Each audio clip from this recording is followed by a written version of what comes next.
Good afternoon, everybody. Welcome to our SESAR Digital Academy webinar. My name is Marwan Shida. I'm the head of digital transformation and innovation in the SESAR 3 joint undertaking, and I will be your host for today. Resilience. As we are getting out of the pandemic, everybody's talking about resilience and the need to be more resilient, more agile, etc., etc. And yet, the term resilience remains somehow obscure for many of us. So, what is resilience, and how is SESAR helping us to get more resilient? Let's start with a nice story. It's a story that I like pretty much. It is the oak and the reed fable. In this fable, the oak tree was praising itself or being big and strong, and was actually laughing at the reed.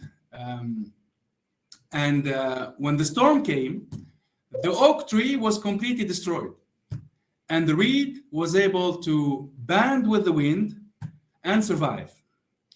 For me, this is really resilience. We have built for ourselves a strong and quite solid aviation system over the years. However, when it comes to cyber attacks, capacity, or even bad weather, we don't want the system to fail like the oak tree. We really want it to adapt and survive like the reed. And to get more in depth about what are we doing in terms of innovations, helping us to be more resilient and to adapt to against the odds. Join me in welcoming our amazing panel today. We have a good panel of scientists and researchers in the area of aviation and air traffic management. And they will try to give us a flavor about some of the SESAR innovations in the area of resilience. Professor Van Hu, head of biomedical electronics in the University of Bradford, will take the cybersecurity angle. So she will help us get more insights into how Synapse project is developing interesting features to help us be more resilient against cyber attacks.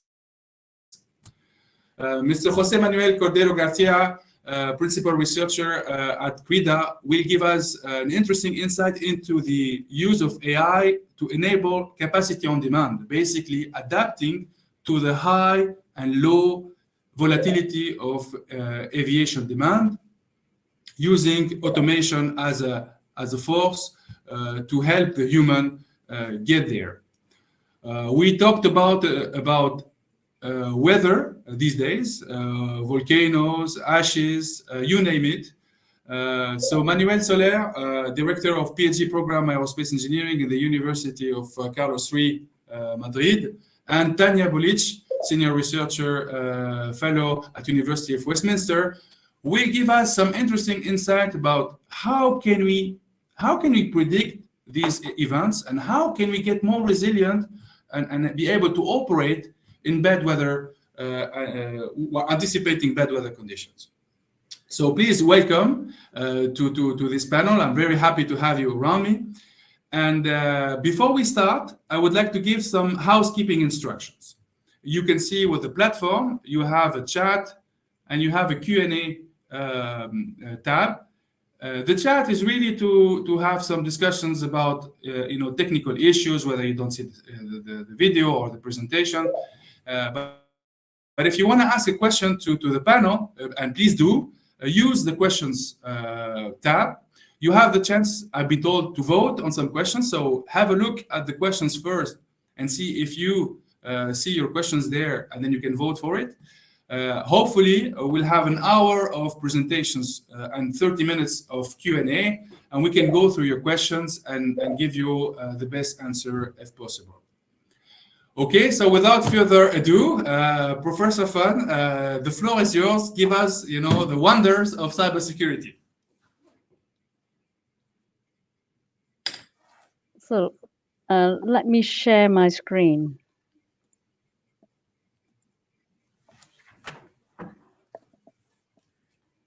So can you all see my screen, please? Positive. Okay, thank you. So good afternoon, everyone. This is Fan Hu from the University of Bradford. Today, I'm going to present some of the cybersecurity work that we have carried out in the project Synapse. The Synapse team consists of Altis Technologies, who is also the project coordinator, ANAIR, Frequentis, and finally, University of Bradford.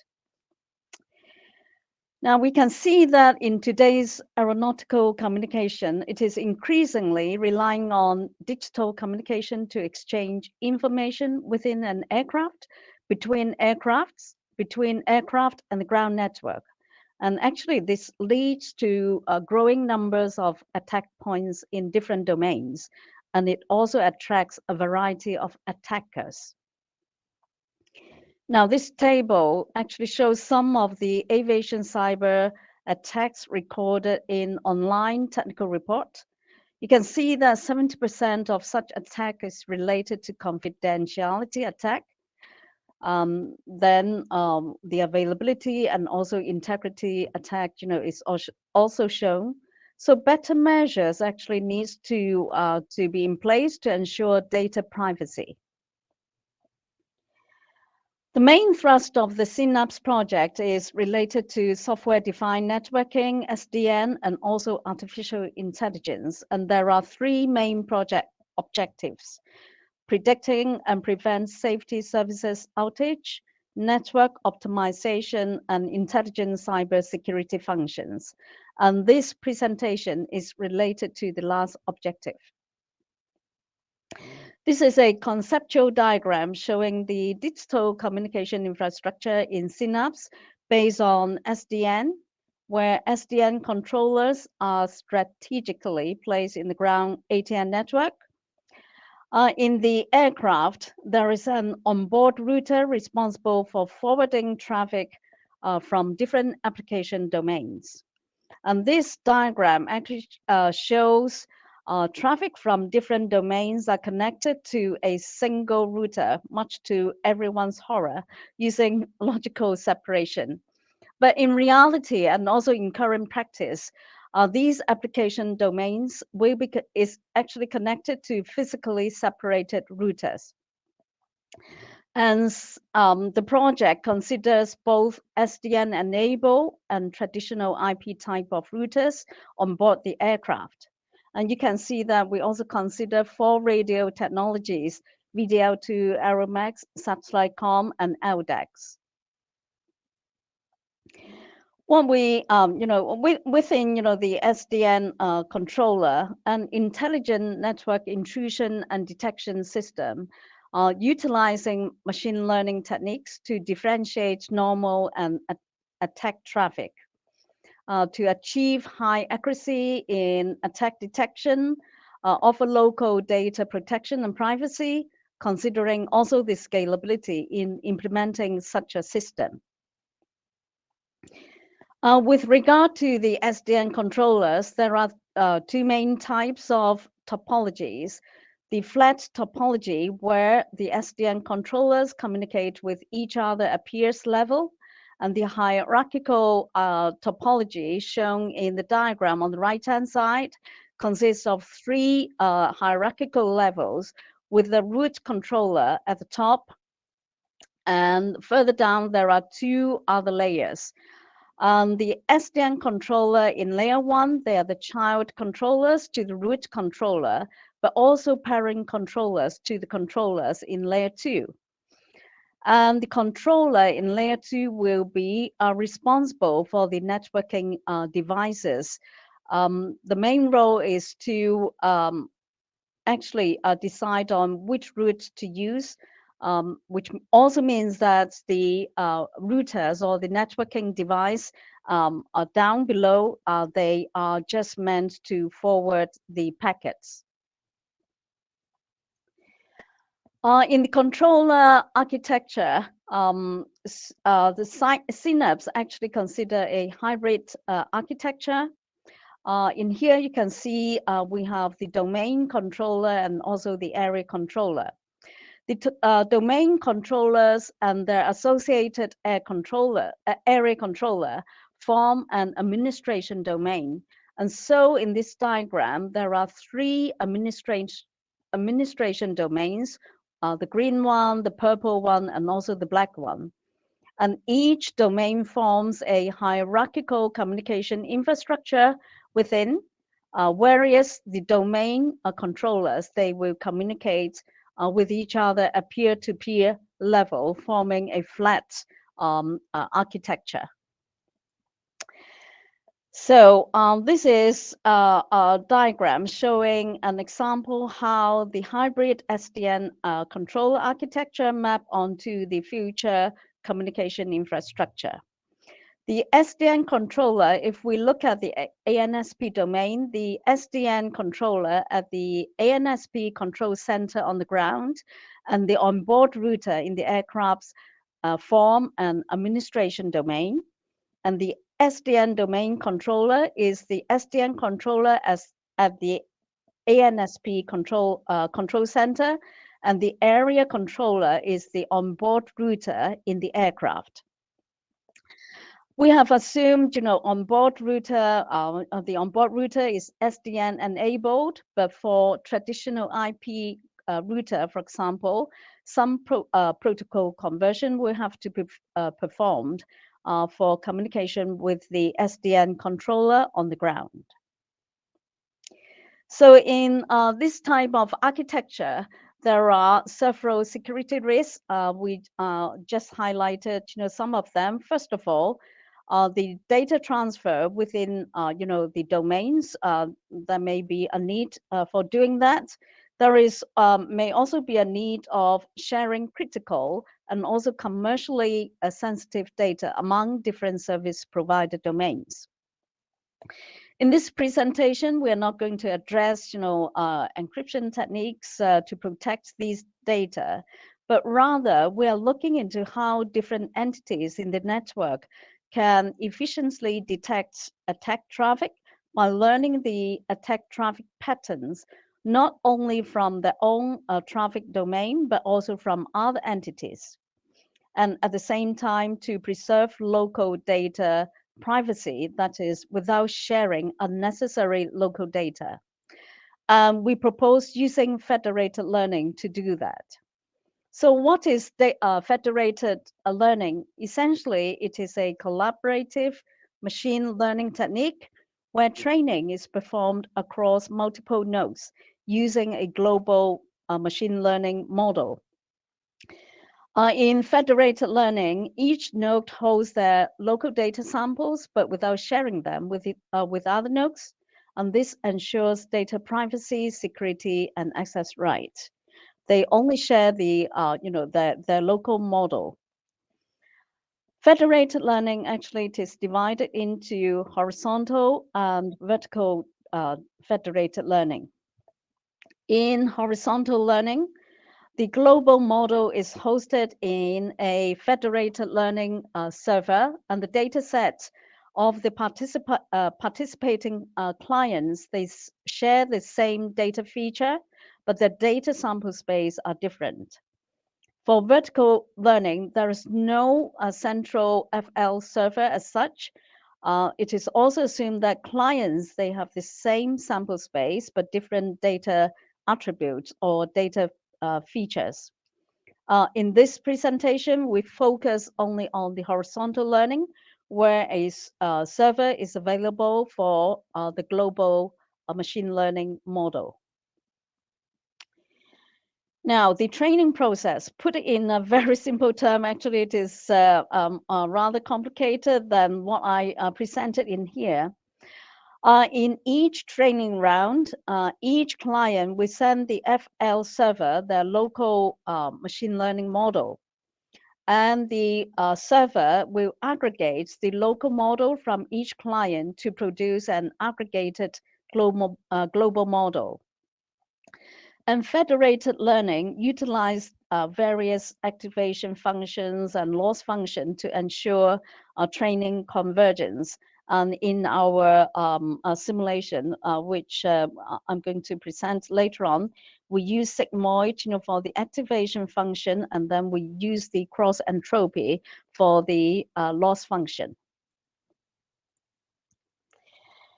So I mentioned about in the training process, we actually need to pass, the models.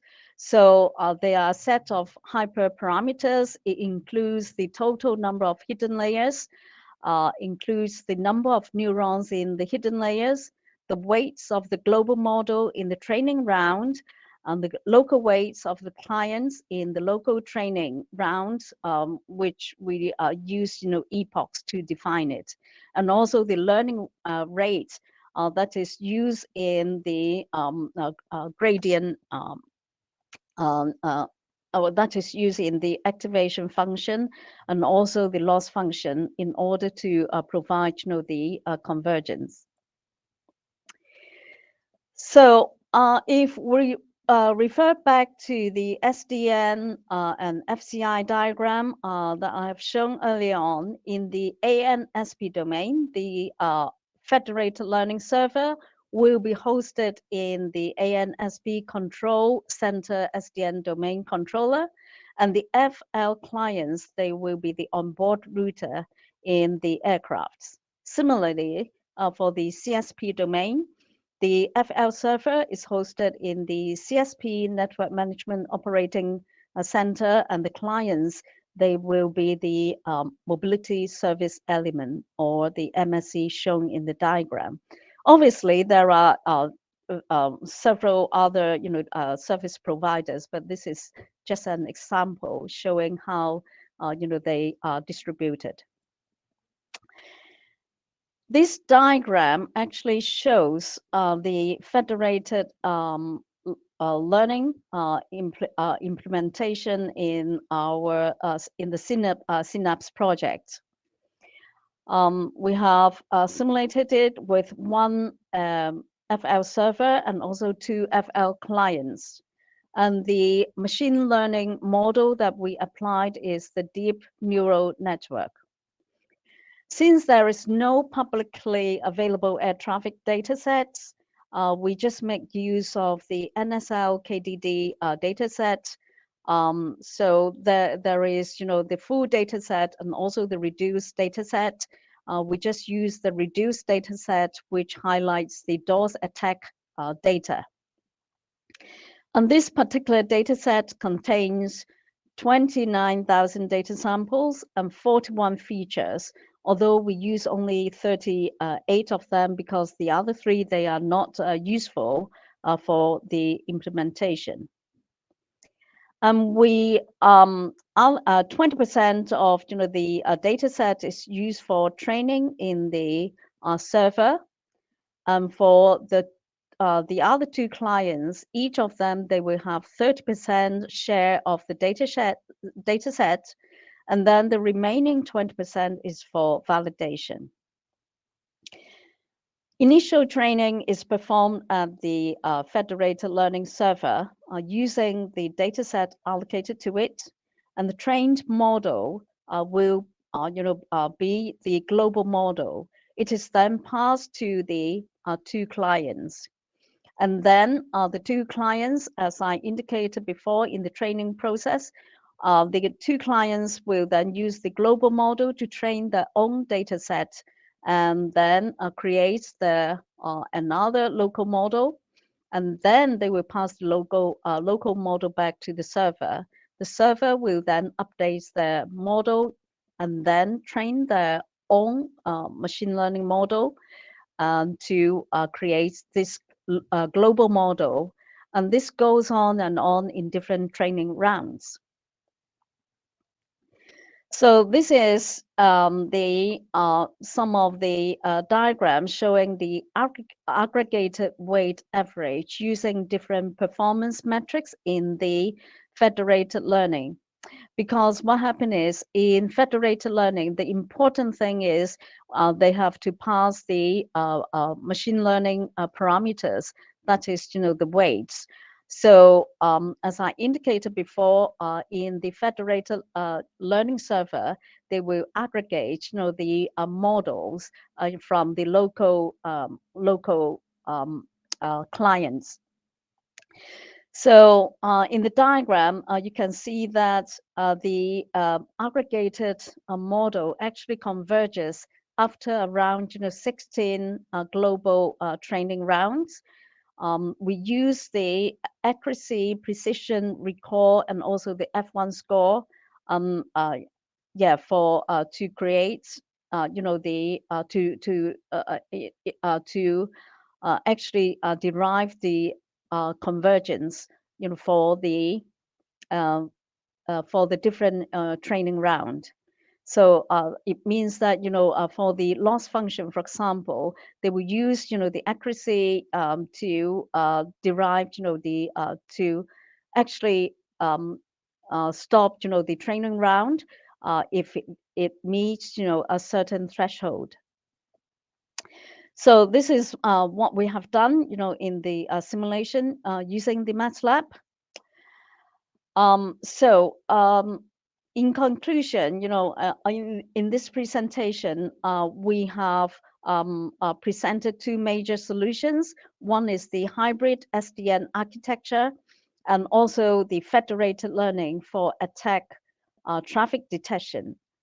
The hybrid SDN combine hierarchical and also the flat SDN controller topologies for interdomain and intra-domain communication.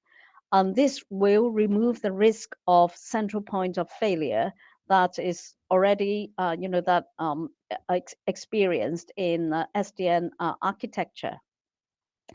The federated learning simulation performed using the NSL KDD dataset, using one FL server and two FL clients, shows that the convergence, that is, they can converge to a global model after 16 global round.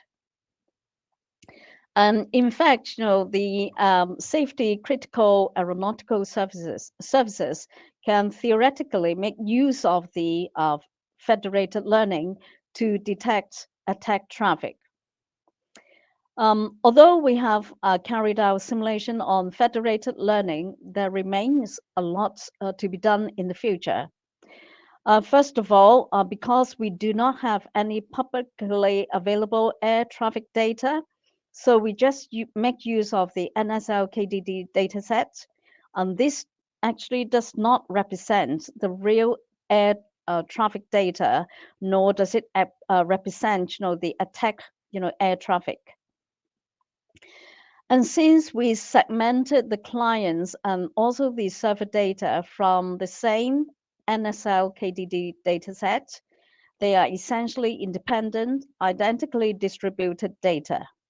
However, for federated learning, we really need to test it on non-independent and identically distributed data in order to demonstrate real life situation. Again, this points to the importance of having publicly available traffic data in order to validate the model. In addition, there is a need to employ encryption mechanism to protect the model parameters during the global training rounds, even though there is no sharing of actual data, but protecting those parameters is also very important. Another point is how to optimize, the client or the data selection in the global training round. This is actually another topic for future work. And because federated learning relies on communication between the server and also the clients to exchange the model parameters, there is a need to also optimize, these communication exchanges in order not to overload the network. So you can see that there are still a lot of work to be done. This actually close my presentation. And thank you for your attention. Any questions are welcome. Thank you very much, Professor. Thank you so much. It's a lot of interesting information there. To be honest, this is like music to my ears, because when I talk to some of the colleagues in the industry, I was telling you before, is they have difficulties to understand that we can do proper research in cybersecurity, and here is a clear demonstration that we can have clear progress in our field. That, to be honest, between ourselves, we know that we have weaknesses everywhere, and we can take advantage of these new technologies, machine learning, federated learning, to be able to secure our links. You know that today you can talk to an airplane. You just twist some radio frequencies here and there, and you can give instructions and pretend to be a controller. So don't pretend that we are completely cyber secure. We have really long way to go, and I'm really pleased to see all of this. By the way, I would like to have a look at the audience that we have, and it's really fantastic. If you look at the variety of players that we have in the room today, we have colleagues from all over the world. We have air navigation service providers. We have academia, industry. It's really good mix. It's really good mix, and I'm really talking to this audience to see. Look, guys, there are things happening, and please don't hesitate to bring these solutions to the market and to implement them, because we cannot afford to fall like the oak tree, remember. On another front, Jose Manuel is a friend of ours. He knows SESAR very well, and he's going to present some of the interesting findings in the TAPAS project. Basically, what we're trying to achieve here with the resilience is this joint human-machine interaction. And you know that if you look at the airspace, the number of airplanes you can get in a piece of airspace is constrained by the human capacity to manage an X number of airplanes at the same time, which means that even if we have very good and very smart air traffic controller colleagues, sometimes when you're in a rush, there are things that maybe you don't put as high priority, because our priority is safety. For example, if you want to look at green trajectories or efficiencies, of course, we look at all of that, but we need to be equipped with the technology to help us be even more efficient and guarantee higher level of performance. Jose Manuel, the floor is yours. Tell us more about TAPAS, which is a good name for our project, by the way. Absolutely. Thanks a lot, Marwan. It's a shame that the project happened during the pandemic, so we couldn't even have a TAPAS lunch or a TAPAS dinner, but will happen sometime in some moment in time. So good afternoon, everyone, and thanks a lot for the invitation to be here to SEU and to all the audience for attending. It's a great pleasure to be able to communicate, to learn things as those presented by Professor Fan and the ones that we will have later on. So as Marwan perfectly explained, TAPAS project is mostly dealing with some capacity issues, but we are doing it in a very specific way. We are oriented to explainable artificial intelligence. When we talk about the need to introduce artificial intelligence into the systems, there are some challenges between which explainability is one of the key ones, and these projects will put the focus on that. I'll try to give you some clues on this during my presentation, and also some final conclusions, early conclusions, because the research phase is still going on, and also some potential food for thought on debate later on. So first, if I may, let me introduce the consortium. Is composed by 6 members, Boeing Research and Technology Europe. They are mostly dealing with the explainability issues. Colleagues from Fraunhofer, EAs, they deal with visual analytics part. Indra brings an industrial perspective together with ATC platforms. ISA, they are an absolute reference in terms of validation and simulation. Excellent colleagues from University of Piraeus, they bring all the artificial intelligence and machine learning experience. And CRIDA, a company which I represent, is honored to coordinate and also bring some operational background to the group. So without further ado, which is the problem here that we are trying to address? Again, Marwan perfectly described, but let me show you some figures Just before the pandemic, the system was very close, if not at a saturation point. The ATFM delays practically doubled in the summer of 2018. If you were traveling somewhere in that summer, you probably suffered from some delay. It was more or less the same in the summer of 2019, with some preventive measures put in place also, but the forecast was that the situation would last for a few years. Then the pandemic came, we all know that, and the huge drop in traffic. But now, the forecast and also the reality is telling us that we are starting to reach levels of traffic, pre-pandemic levels of traffic, and also the forecast is that they will be exceeded very time soon. So the need and the priority to develop capacity is here again. Of course, it's a multi-objective. We need to also consider environment, we need to consider safety, so on and so forth. But the need to deliver capacity is here again. And for this, every source is pointing to the same. We need higher levels of automation. That's clear. So how to achieve them? Well, there are few ways to achieve it, but it's also commonly agreed that the introduction of artificial intelligence and machine learning technique are one of the pillars for this. It's clear. However, this brings new challenges. ATM, we all know that there are difficulties for deployment of new technologies, in particular due to the safety critical nature of the domain that we have. So it's important that operators really rely. The history is full of tools which the operators didn't fully rely on, thereby they were underused. So we need to really follow the right steps in order to facilitate this uptake. TAPAS is a project dealing with this, balancing the operational needs with the technological needs, and thereby, as I will explain in a moment, trying to work this way in a given fashion. So there is a focus on not just developing AI and machine learning models, but also to do it in a way that we can explore transparency. Let me show a well-known figure coming from the US DARPA that illustrates in the upper part the situation as of today. When we, in a system, in particular in the ATM domain, when we deploy a machine learning feature, the operator is sometimes confused how it works, why that this, why that's, and the other alternative. Did it succeed? Did it fail? Sometimes they need to learn by experience and the use of they do the mental model on how the system works. On the contrary, the introduction of explainable artificial intelligence, XAI, SHI, I may use all terms during my presentation, is able to, together with the functionality, provide explainable models and interface that complement this view.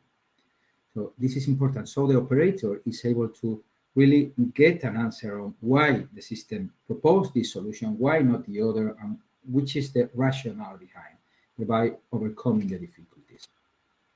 So conceptually, this is the goal of this research, trying to move from particular use cases into a more general framework of conclusion. It's an ambitious scope that is not done in isolation. Of course, there is a variety of fellow projects that we are working quite closely together, and I think that we will be able to deliver something within SESAR program.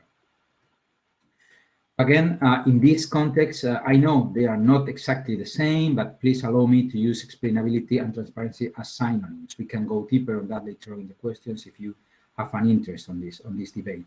But mostly when we are using an AI, and we are using AI already in our daily life, and in the future we will be using it more and more, and when we drive, when we fly, when everything, it's about getting confidence in the system. In particular, in some domains, when I go to my bank account, I will not use something that I do not trust. And it's similar to a domain such as ATM. However, not all use cases needs a similar level of explainability. Just focusing on ATM, if you are not in a tactical level where you are the last line of defense, you may not need to be explained. You may have several sources of information to make your strategical decision. Thereby, requirements may relax, and they may relax also considering the different user at the end. Requirements for an authority, national authority, may be different for requirements for a passenger. So it's important to take into account. I like to put here the example of the neural network. They perform very well in terms of technical performance. They give very good results. However, they are a black box. Are these techniques applicable to ATM? Are they acceptable? If they are, when and how? This is the kind of answer that TAPAS Research is willing to answer. And we are doing that by two different use cases. One is ATFCM, Air Traffic and Flow Capacity Management, which is a non-safety critical use case, or we are treating it as non-safety critical, and conflict detection and resolution related to the air traffic controller position, which is considered to be safety critical. So give me 1 minute to present you, in case you don't know, the automation levels in the ATM master plan. There are other taxonomies out there we are using here for coherency within SESAR program. So there are 6 levels from the lowest one, which is practically no automation, just very low support, to full automation, which is level 5. The project, in consensus and consultation with many stakeholders, is considering that the current baseline within Europe is level 1, which is just a couple of decision support and very limited features, let's say, in terms of the maximum automation. And the project, TAPAS project, is looking at the following 2 levels in the ATM master plan, level 2 and level 3. Level 2 is mostly devoted to moving AI domain into moving decision and action selection to a given problem into the machine domain. While level 3 is more ambitious and is also giving the machine the possibility to initiate the solving actions to solve a given problem. Let's call it a conflict, let's call it a hotspot, whatever. So the machine is able to initiate independently solving actions. Of course, the controller may override. That's the key difference in there. However, we need to be clear, the human is centric in ATM and will remain centric. That is precisely why explainability is so key. If they were not human, there is no need for explanations. However, human will remain centric. We need to take into account that what we are doing here in the different levels is to change the breakdown, the distribution of tasks between the human and the machine. In some levels, some tasks that are done by the human or were done by the human in the past will be done by the machine. And progressively, the machine will be taking more and more of these activities. You can see in the slides, you know by nature, machines are good at some tasks, long tasks, boring tasks, finding pattern, react very quickly. They don't get tired, never. However, we humans are good at having a holistic perspective, being creative, thinking outside the box, setting dynamic priorities, learning. So, however, if done in the right way, both things are working better together. That's what we are looking for, and the best way to try to make the human and machine interact. So moving a bit more into the practical use cases, here we are showing at the delta between automation level 2 and automation level 3 for the different use cases. The ATFCN, as you can see, the change from level 2 to level 1 is on the analysis and identification of hotspot, also in the preparation, but the implementation of the measure, the action itself comes at level 3. Similarly, the conflict detection and resolution, all the information management, all the detection, all the preparation of the resolution is moving from the human to the machine in level 2, while level 3 is devoted to the implementation of the measure itself. To be very clear, and now I'll be moving into some results, some thoughts. The objectives of the projects is clear. On the one hand, on the lower level is to develop usable, actionable prototypes, explainable artificial intelligence prototypes in these 2 use cases, and with the conclusion observed in those 2 use cases to extrapolate to a more general framework to be applied potentially in some future activities in a wider way. This is the story that we are following. The most important part here is to make clear that on top of the functional requirements, we are delivering some transparency requirements that also needs to be fulfilled. And we are doing that in an iterative way.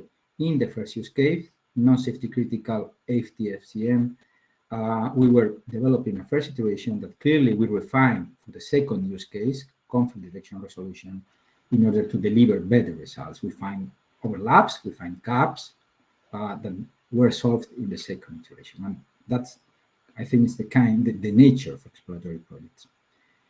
All this couldn't be done without the support of actual controllers. They are the one that needs to be explained, the thing too. So the experience is important here. We are using feedback from inert controllers, Panzer controllers. They both kindly contributed to this activity, and I can only thank them both. We were using actual validation environments such as your controlling NOV platform and the ITEC platforms. There is background. We are not reinventing the wheel. FlyAI report is well known, and also EASA artificial intelligence roadmap.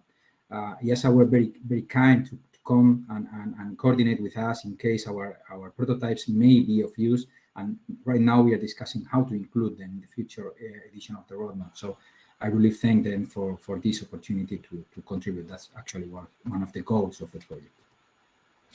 Coming into the results, quite quickly, we conducted experiments with actual controllers on the two use cases. You can see on screen a flavor of the kind of visual explanations that controllers were given, from rather simplistic on the left part of the screen based on conflict detection and resolution to very complex detection of hotspot. We were trying to explore different alternatives in this provision of explanations in different stages as well. The XAI prototypes were based on a multi-agent system, also based on reinforcement learning. The food for this was a data set composed of 2 years of operational data in Spanish airspace as well. And the XAI prototype was one thing, but the explanations were provided visually to the controller by means of visual analytics. They were working together. So I will give you 3 slides with general thoughts. As I said, we are still on research phase. We are wrapping up results in the right way, but I wanted to bring some food for thought potentially, and also some future potential threats. There are different levels of explainability. Sometimes things are obvious and they are self-explanatory. You don't need additional information. Providing explanations on something that the user knows is including additional workload. So you need to be clear on when the explanations are bringing value. Sometimes they may be counterproductive. Alternatively, you can provide explainability on demand. The operator may interact with the system and tell the system, now I need explanations, and unless I ask for them, please do not provide them. However, if we add an additional layer, potentially even of artificial intelligence, explainability can be provided by default. And by default means that is provided always that is needed. The criteria for required explanation may be set before manually by the operator, or the system itself may be able to identify when a solution is non-typical, non-usual, and provide non-conformance, let's say, and provide an explanation. So there are different scenarios that we can play with, and this opens a lot of exciting possibilities for the future. Again, a very key conclusion or results, I would say, not every situation requires the same level of explanation. Not every actor, the operator, the regulator, the society, they require different explanations, because the meaning of explanation means, or explanation means that you want the other part to understand. Okay. So this is one important result that I would suggest to keep in mind. This is, as I said, work in progress. On the other hand, some initial findings. For operators, it's very important to trust into the system beforehand. So it's key, I would say, that in actual operations, live explanations are not so key, not so important. However, trust has need to be built before, during training phase, during certification phase. It's important for the operator that when they sit in the room, they do not get, as I said, explanations that are not required or not necessary. Okay. Again, the needs on system design and certification are wider than in operation. I will illustrate this in a minute. I like to call this the chess problem. As I said, the blue part on the figure that you are seeing are explanations that are too obvious. If you explain that, you are bringing no value. The orange part, however, are explanations that in a given operational situation might be too complex that the average human is not able to understand in real time. So if we are moving into this kind of operational complex situations, trust needs to be in place for the operator to use the system. It's the same with a chess problem. I may be able to play chess up to a given level, but beyond that, I need more than real time to understand. So the important part in operation is the gray area. And it's important to identify which is the, green area.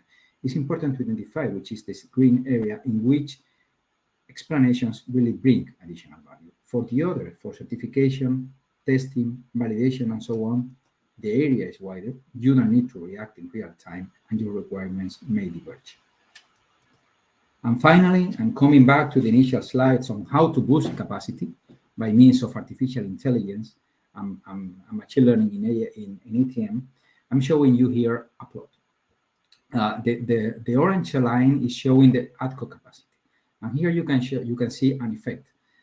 When the human is just monitoring as the higher levels of automation foresee, the human may get untrained, and their skills and thereby capacity may lower. However, as the system evolves and takes a progressively more relevant role, let's say, the capacity is able to increase significantly. This is the buffer for capacity. However, if we were beyond the threshold that you can see in the dotted line here, the human would not be able to override the system, because the system would be operating at a level higher than the human capacity. Thereby, it's important to consider as a future challenge the fact that this excess of capacity should consider a back to normal mode of operation that needs to be developed in conjunction with this system, as long as they exceed the human capacity, which is, again, this area. Again, is this area, despite the challenges that it brings, the one that delivers the extra capacity, flexible, resilient, scalable, that we need in future ATM operations. And with this, I conclude. I'm open for welcoming any questions that you may have. Thank you very much. Thank you very much, José Manuel. First of all, let me reassure the audience, the human is not going anywhere. The human is still here. We are all a human. But when we started having the discussion about automation in the program, and this is our program, you'll be surprised how actually the operators they receive it very positively, because we are not looking at replacing the human, we are looking at augmenting the human, augmenting our colleagues as we have different insights, different suggestions. If today you go to online, AI will help you have a better result that corresponds to what you have done. And by the way, we are not the only ones in the world doing this. Everybody is looking for the holy grail that can help facilitate the work of our colleagues, be it, by the way, on the ground, but also in the cockpit. This is one thing. The other thing is you brought up, José Manuel, which is equally important, is the question of trust. And it's very, when we had this chat with our colleagues from the staff associations, it's important that it's not a blank check. There are a number of things that we have to check in our research, the safety, the cybersecurity part of these changes, but also how to create trust. And I will give a bit of an example here. When you have a navigation device that will help you go from A to B, and the pathway to go from A to B goes through a certain direction. Sometimes you wonder whether is this the right path, or is the path there because there is maybe a McDonald's somewhere or a sponsor that you have to pass by. And it's important that you trust the system so that you engage in this and not spend time questioning why you have this result. And by the way, talking about navigation systems and being able to predict the traffic, you see that now more and more prediction is important in our life, to be able to predict when things are happening, because you can anticipate more the whole operation when you have a better prediction of what's going on. So investing in prediction, investing in sharing of information about what's going on brings a big value, even though if it's an underlying process, it's a fundamental value that makes the whole concept of trajectory-based operation, complexity management work. And to help us get more insights into how can we best predict some of the impacting phenomena that we have in our system, like volcanoes, ashes, storms, you name it. We have the best of the best with us. My two colleagues, they will play it duo this time. So Manuel and Tanya, the floor is yours. Thank you very much. Thank you. Thank you very much, Marwan. Thank you for putting this together, and thanks very much to my colleagues for sharing this panel. I will be presenting together with my colleague Tanya, and we both are representing Alarm project. It's an exploratory research funded by SESAR. I start by presenting the consortium. We see experts on remote sensing, such as Vera and the University of Padova. We have DLR bringing expertise on climate change and aviation, and then two small medium companies, Satavia and Simiop, which are helping us in developing tools and transferring knowledge towards stakeholders. I am the coordinator of the project, representing UC3M, my university. So, as you might know, meteorological hazards are affecting tremendously aviation and its resilience. We understand resilience as the capacity to recover from some unexpected events. And of course, Manuel, sorry to interrupt you. We have a burning request from the group that you can speak a bit louder so that everybody can hear the wonders that you're going to present. All right. I don't know. I repeat. Sorry for that. So I was saying that as you might be aware of, meteorological hazards tremendously impact aviation and its resilience, and we should understand resilience as the capacity to recover from disruptions from unexpected events. This is the case of volcanic eruptions. We all suffered this event in 2010 from this Icelandic eruption, and the whole European airspace was blocked for a couple of days. Since then, a lot of effort has been put in understanding this phenomena, being able to predict its evolution, and if possible, take measures that are not that dramatic. The same happens with sandstorms or forest fires. They might affect visibility, you might have abrasion in the airframe, and this might affect the status of the network. And also another important meteorological hazard has to do with thunderstorms, severe thunderstorms. And as you know, we cannot go through this type of elements because we have hail, electricity, and these, especially in summer 2018, 2019, right before the pandemic, was disrupting European traffic during the summer. So we all know that today the meteorological services incorporate information of all these hazards to some extent, but I'm sure you also think that this information can be improved and needs to be improved to enhance resilience and for a better planning in the network. Together with this, we have other hazards that can be considered as meteorological hazards to some extent that might need to be investigated in more detail. One is space weather, which might affect communications of drones in the near future or very high level operations. So a better understanding of radiation and how this might be affecting aviation, even future aviation, is also important. And another one has to do with aviation and climate impact. Climate impact of aviation is not directly affecting aviation safety, as it happens with the others. But of course, at some point, you know that this is politically sensitive. The European Union is putting a lot of effort into better understanding aviation climatic impact or climatic impact induced by aviation. And we should also consider this as something related to the atmospheric behavior, something that potentially could be included as a meteorological element, a meteorological service, and eventually might also affect operations if, for instance, we want to restrict certain volumes of airspace because they are causing an important climatic impact. Having said that, as an introduction, here I present you the overall concept of alarm.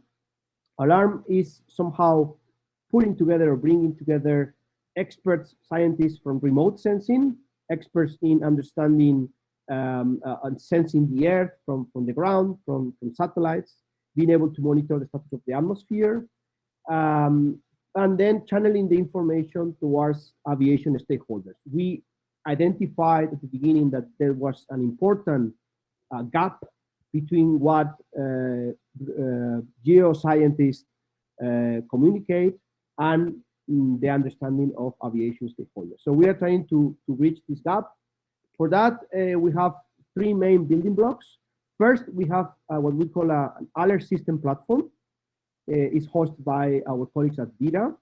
And in this platform, they are ingesting observations from different satellites and ground systems to monitor the status of the atmosphere and monitor volcanic eruptions, ash, SO2 contaminants, dust, or even particles, forest fires, fire particles in the air. With this platform, we can monitor the status of the airspace at a given instant of time, but we cannot do predictions ahead of time. And as you might imagine, if we are playing any role in aviation, we want to have the information beforehand for our better planning, right? So for that, we are combining this information that we are capturing with different data, with different instruments, with atmospheric models to deliver short-term, medium-term forecasts on the evolution of some of these hazards, the evolution of a thunderstorm, the evolution of a SO2 concentration, the evolution of an environmental hotspot in the near future, in the next 2, 3, 6, even 24 hours.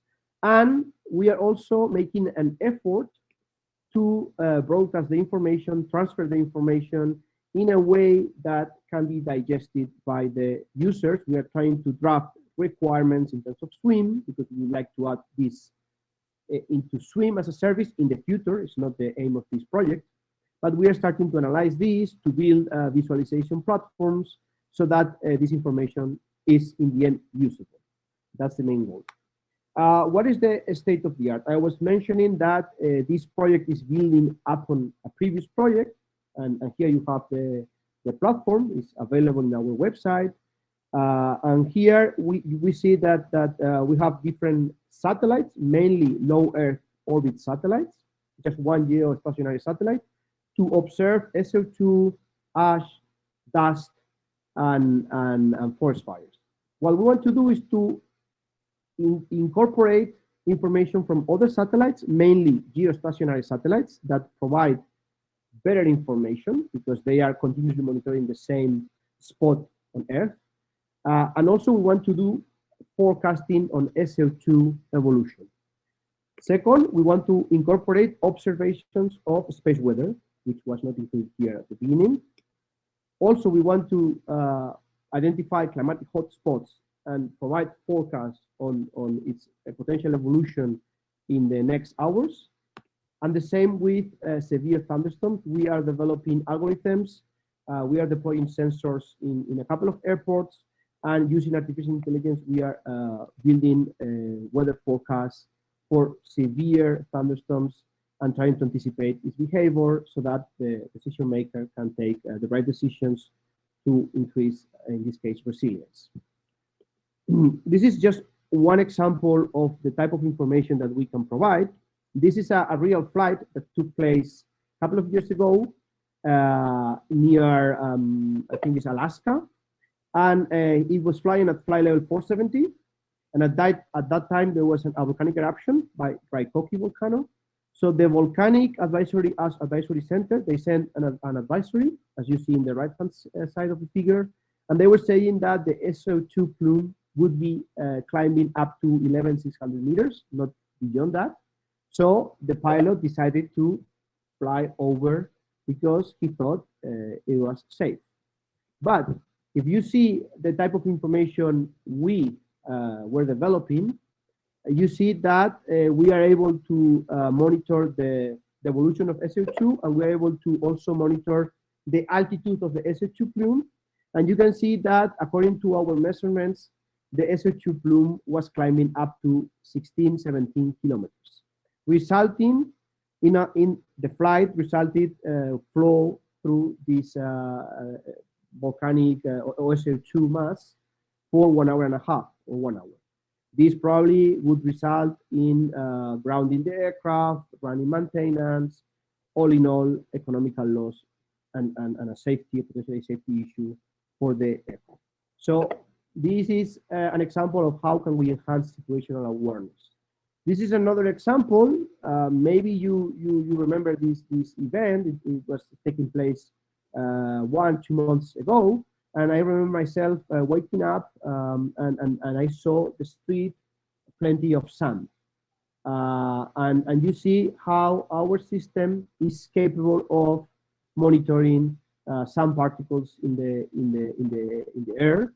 And this is another important tool that at the airport level or at the airspace level can be considered for better planning or at least a better situational awareness of a meteorological hazard. Now, so far we've been discussing, because both these two SO2 and dust, this is just observation of what's happening in real time or near real time. But as I was mentioning, we want to do a forecast towards the future.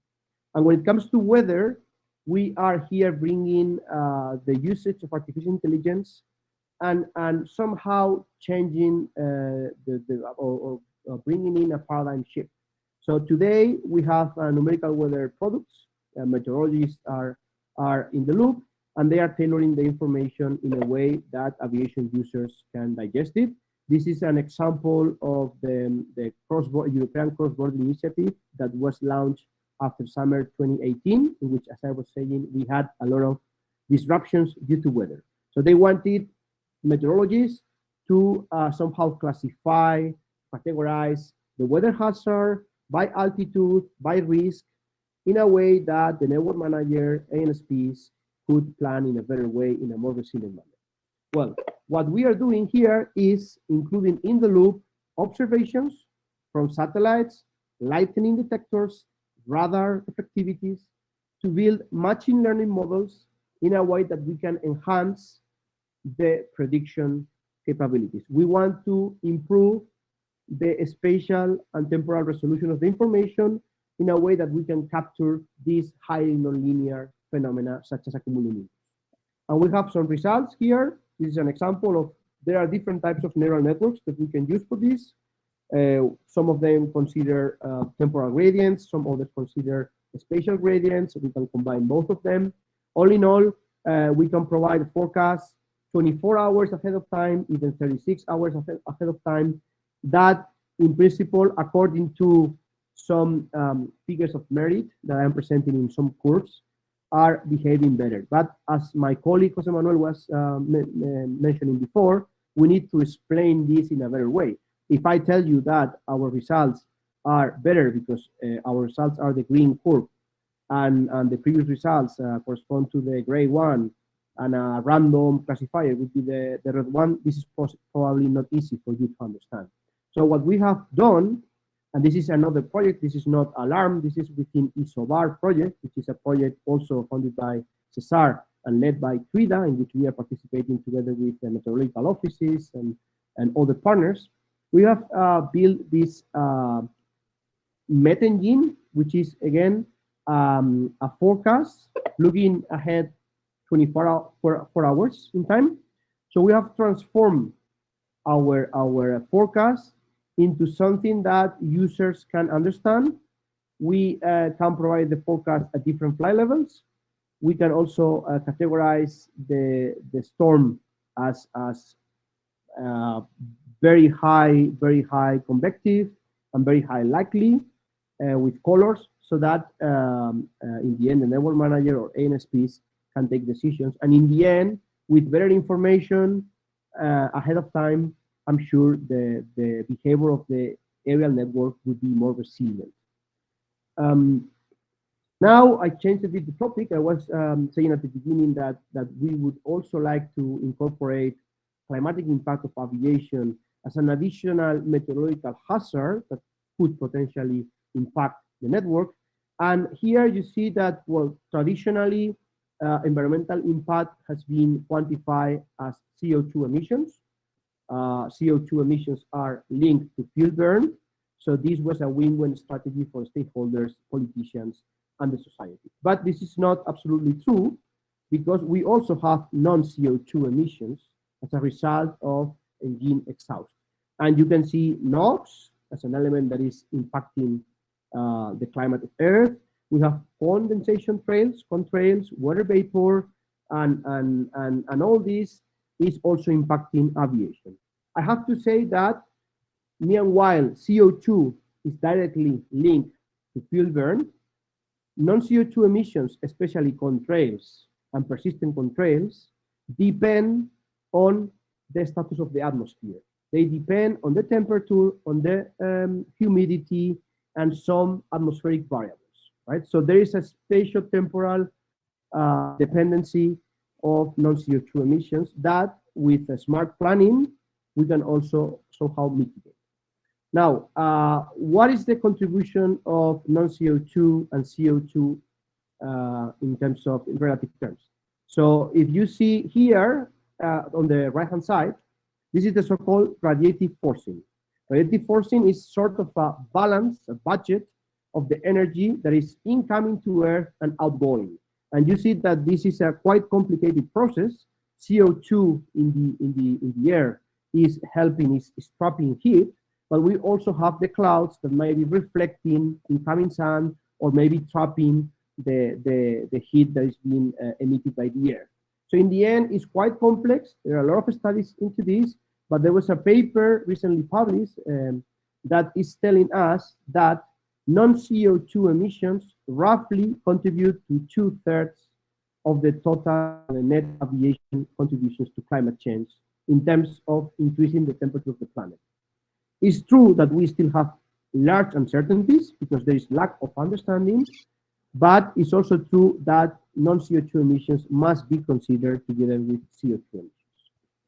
What are we doing on this end? And this is being done by my colleagues at DLR. They define something called climate change functions that somehow they run climate chemistry models, and depending on atmospheric variability, atmospheric conditions, temperature, winds, relative humidity, and they evaluate how a given particle, a given emissions would affect the temperature of Earth, looking at 20 years, 50 years, 100 years time. I am not going to go into details. You have here a paper that you can check, but in the end, we have climate change functions for contrails, for ozone, for water vapor. We have also for CO2, for NOx, and these combined with numerical weather forecasts, we can have a sort of meteorological product that can be also tailored to identify those polygons, those areas of or volumes of airspace, and those altitudes or flight levels at which we could expect in the next hours, next day, an important contribution to climate change by aviation if aircraft are flying through that area. So, issuing constraints, regulations, avoiding aircraft to fly through these areas might be something that we might have in the near future in Europe, impacting the network, and eventually we would like to be resilient when facing this as well. Now, I'm gonna hand it over to my colleague Tanya, and she will tell you how to tailor information to the end users. So go ahead, Tanya. Okay, can you please go? Okay, thank you. So you've seen that there are different things that we are developing in this project, but not there are other different things related to the meteorological and atmospheric phenomena that are being developed maybe by other projects. The thing is then how to why is this important for resilience? Well, more we know about what's going on around them, then we can plan better for what's actually happening. And the point is to bring this information to aviation stakeholders. So we were looking at developing the roadmap for future development and deployment, because some of these products are still being developed, are not completely there yet, or are not completely there yet for the aviation stakeholders. So we will also try to draft the information for these requirements to maybe include in the SWIM the products that become operational, and to be able to gauge better of how this information would help the stakeholders, we are developing the, well, here it's written visualization app, but it's visualization demo. Could you go to the next slide, Manuel? So this is what we are playing with within the project, and talking to various stakeholders to see of what would be useful for them to see from these different hazards or phenomena. Because you can see on the left-hand side there are these different types of information that you can choose from: SO2, ash, severe weather. Now only severe weather and the climate hotspots are turned on. And this part is just visual, but we see that for some of these things, some other information will be needed. For example, for the hotspot area, what does this red thing mean? Does it mean that I cannot fly through it, or should I just try to avoid it? Is it going to be closed? What does it mean? Currently, it means that you could that these are the areas that are more sensitive to the climate impact. So if you fly through it, the climate impact being created in these areas are bigger than going around. So that's one of the things. Could you go to the next slide, Manuel? So, and could you click enter again? Okay, so for example, what are we talking about here when we say that things are ready or not ready for the aviation stakeholders? So this, we showed you already of this, the SO2, the information on the early warning on the SO2. As you can see here, there are two figures. The figure on the left shows you all the information that comes in the early warning system, and it comes to your email if you subscribe to it. This service is already available through European Swim Registry. It's called OPAS, I think. And then you get all the information. But if you can see it, also the figure that's on the right, you see which is the area, what is the concentration of SO2. But if you look at that as an aviation stakeholder, do you really understand what it means, this coloring? What does it mean from the operational point of view, for example, for airlines? Does it mean that if I fly through this, I don't know, a bluish area, would it mean that I will need to check a bit better my engines? Will it speed up my maintenance cycle? Does it mean I will have bad quality in cabin, bad quality of air in cabin, and my passengers are going to be unhappy? What does it mean? So we still need to work a little bit on translating some of these products for the aviation stakeholders. For example, this type of information we know that is being used by different volcanic ash alerting centers and other atmospheric scientists and modelers. But it is still not very understandable for the aviation stakeholders, although we do provide the information, but I think we will need to make it a little bit better. Could you go to the next one? And so what is the future with these type of new things that can be done for that regards meteorology and atmospheric hazards and phenomena? Well, we would definitely need to work a bit more on meaning of the information for stakeholders, as you could see in these two examples, like what the climate functions and the results they give us, what do they actually mean? And how should then these things, this information be used by the stakeholders or by the even policymakers? We also have a bit also on the pollution around the airports. We need to figure out who are the end users and what are their requirements. You could see, we mentioned already that some of these information can be and are available through the Swim subscription. So every user that thinks that they would need this type of information can subscribe and see it. But to be able to do it through Swim, the product needs to be operational. It means it has to be tested and at the TRL level to be done. In this project, we also have plenty of these products that are still very low TRL level, but we see the promising results. Still need some work. And the last thing for the future is also to figure out, should we aim at one-stop shop for weather atmospheric information? where the user can go and see what's going on in the European network from these different things and see if there's something. Because remember some of the products we looked at also have forecasts, so maybe to plan their day better for the things that are coming up. So that's I think all we had for this. Back to you, Manuel. Okay, thank you very much, Manuel and Tania.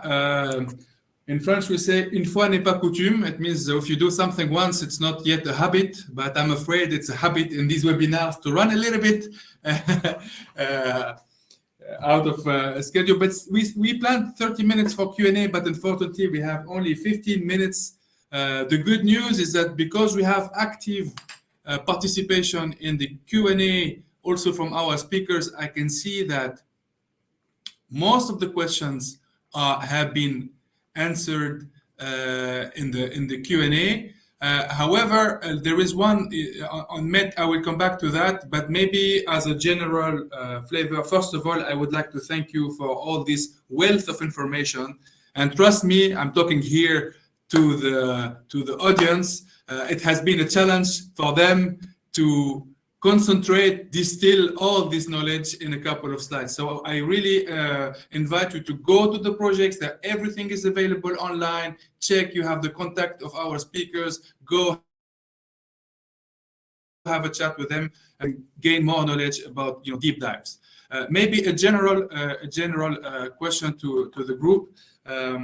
We have seen many things in many areas, and definitely it's only one piece of the puzzle.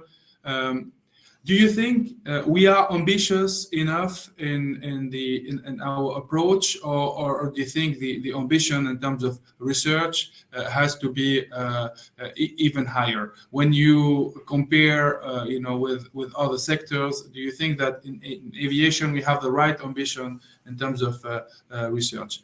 Maybe start with you, Tania. Put me right on the spot. But I think we can do. I mean, you can always say both yes and no. I mean, we are ambitious. I think we are ambitious enough. It's just that sometimes what we can do with the funding and how the programs are structured, the funding for the research might be, for some things, might be not enough. I mean, in 2 years, sometimes it's very difficult to tackle some of the questions that you could see.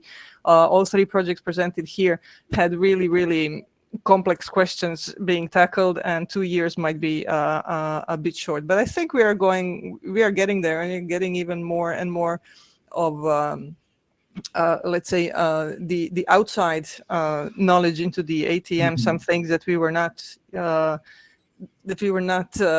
intertwining before, the disciplines that were not culturally ATM wise. And also the ATM, as we can see, it's really so complex. I mean, you could see the Professor Fan talking about just connecting in the cyberspace and just testing that. It's just complex enough on itself. And then you put in the thing, oh, well, then what's the weather doing? And what are the controllers or pilot doing with all of this?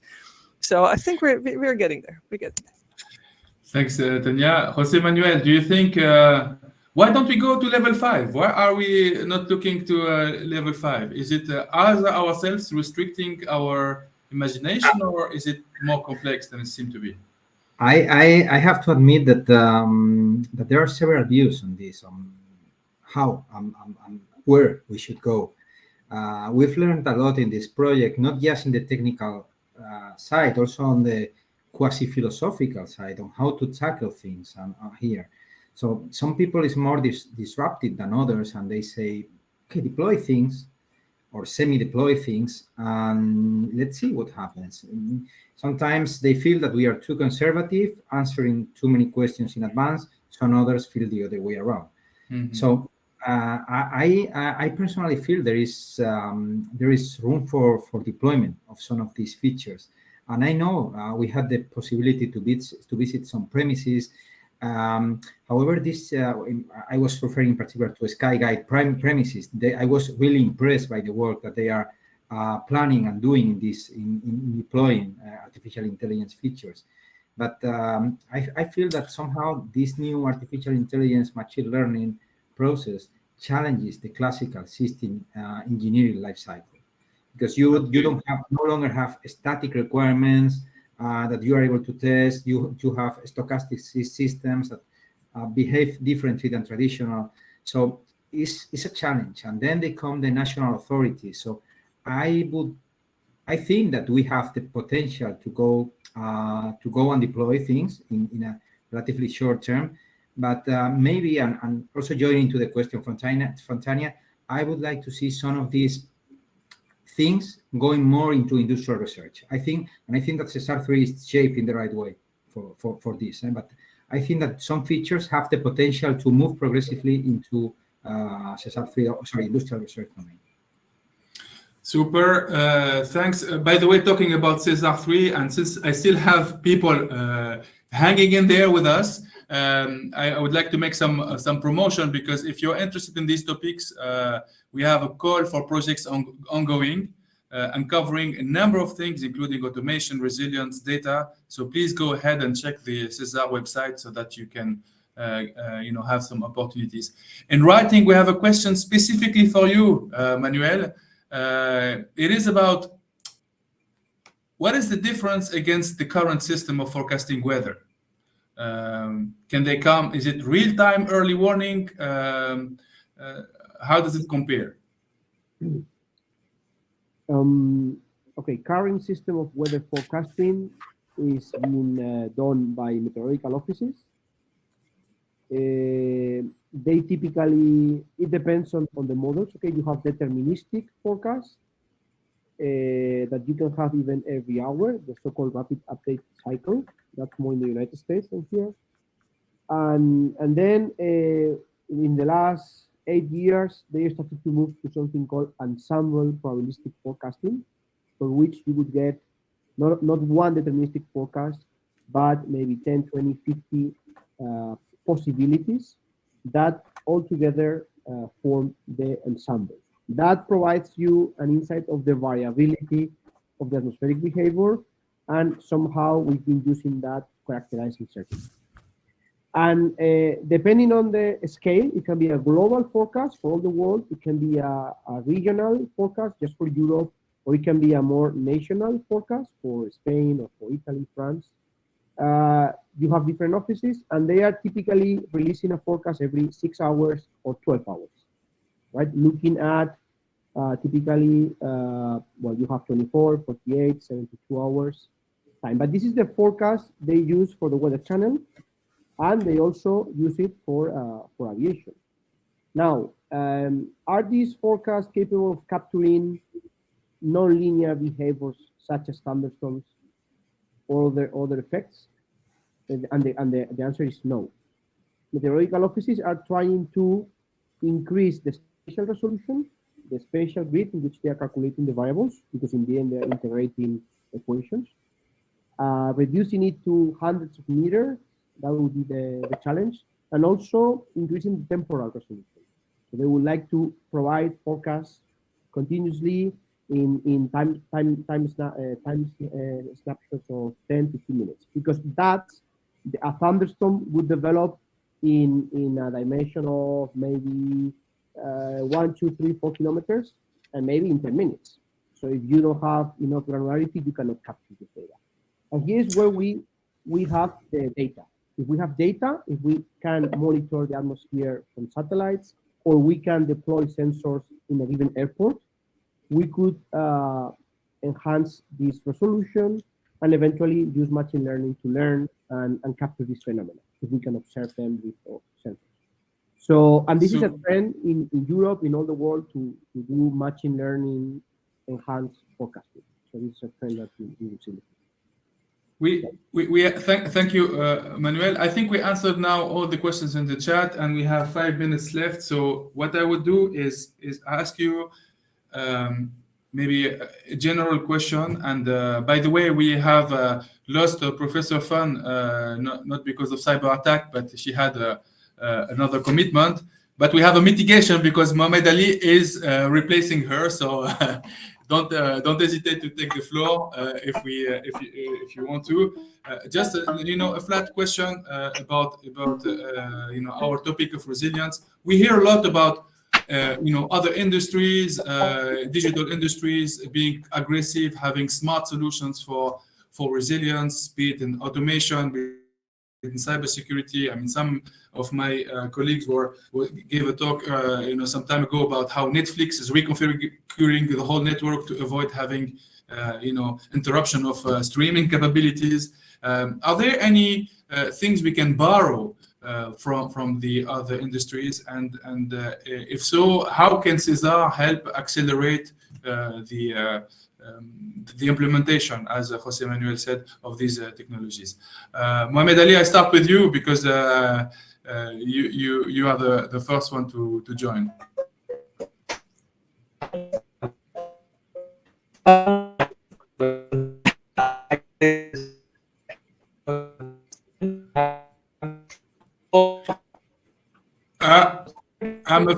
I'm afraid we have a connection issue.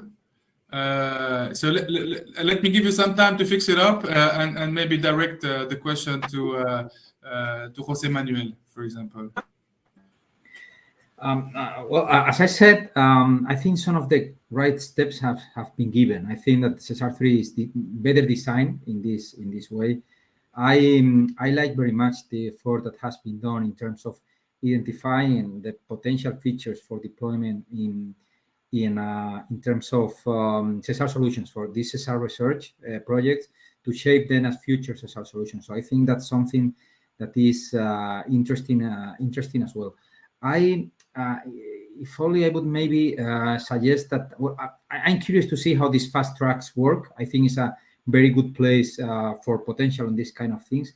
Maybe what I would possibly suggest is a set of really promising features that has been deployed within the exploratory research, and the program itself, SESAR, is willing to promote or is willing to offer as a kind of candidate features for deployment or for industrial research uptake.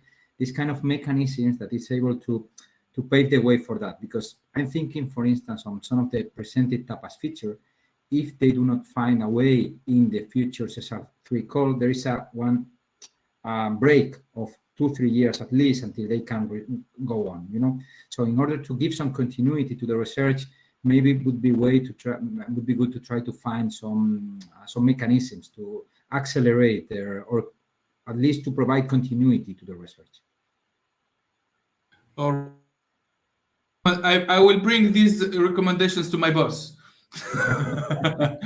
Tanya, what do you think? Well, I think we are getting there, but I think whenever they start talking about, like to see this Netflix and that, we're kind of forgetting the easy life they have. I mean, they're the owner of that network, and they don't have to negotiate with 40-something countries. And then in each of these 40-something country, you have at least 2 or 3 entities that you need to put on the same page. Plus then get all the regulators and the policymakers to get everything working, and who's going to pay for that, and why do I need to pay for it? Who's going to benefit from this? So it's very easy in some of these high-tech areas, where you have, one thing, you're the owner, and you decide what you're going to make better and what not. I think we are getting there with the research. Most of our slowness is coming out of this negotiation time, which is, something that we need to do because we cannot force things on people that cannot afford or would not benefit. But I think we're getting there, and I would agree with Jose Manuel that we need something to tie over the results from the projects that are being good, and that a lot of other stakeholders are thinking that should be brought forward. So we need to find a mechanism of keeping those alive without just waiting for the calls for proposals, because it's always an unknown. It doesn't mean that you're going to get picked, right? Okay, which is good. Right. Good to know. I have a list here for my boss. Thank you, Manuel. You want to add something to the list? Well, Well, I would like to add many things to the list. Yeah, I agree that 2 years time for a project sometimes is not that much. Then you have now, for instance, we are finishing this project, we have another call, and there is a lot of uncertainty whether we're going to be able to continue on with the work or not. We need to build new consortiums, propose for a call that is competitive. We don't know what's going to happen. So some of the research might get lost at some point. And yeah, that's a pity, and that's also an opportunity for us to step in. So you know, and in this case, when it comes to environment, for instance, also catching up with what Manuel was mentioning, SESAR has now been pushing us to move the environmental issue at higher tier levels. And SESAR 3 is true that there is no much money for exploratory research, as always. But there's an important amount of budget allocated to Green Deal in tier level 3. So I guess this will incentivize stakeholders, universities to come together, collaborate, and possibly increase the tier level of these things when it comes to climate change, environment. So that's, I think, is in the good direction, though there's still lack of understanding. Scientific research needs to be done. So we need to rush, but we also need to do it on solid basis. So always this trade-off. Okay, with this, I think we arrived to the end of our slot. Please, I'm here talking to the audience. Really, congratulations to our speakers. There's a lot of excellent science going on. This is not the end of the story. Please go ahead and interact with our team. We are here really to stimulate this research, this good thinking. So please continue, and I'm very happy to see that you guys still with us till the end. So science is not boring, science is exciting, and we have a lot of things going on.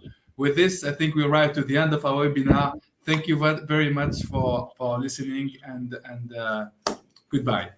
And Marwan, I just wanted to add that there is a poll next to the questions tab where you can answer a few questions regarding this webinar, whether you liked it or not, whether there is sufficient time for questions and so forth.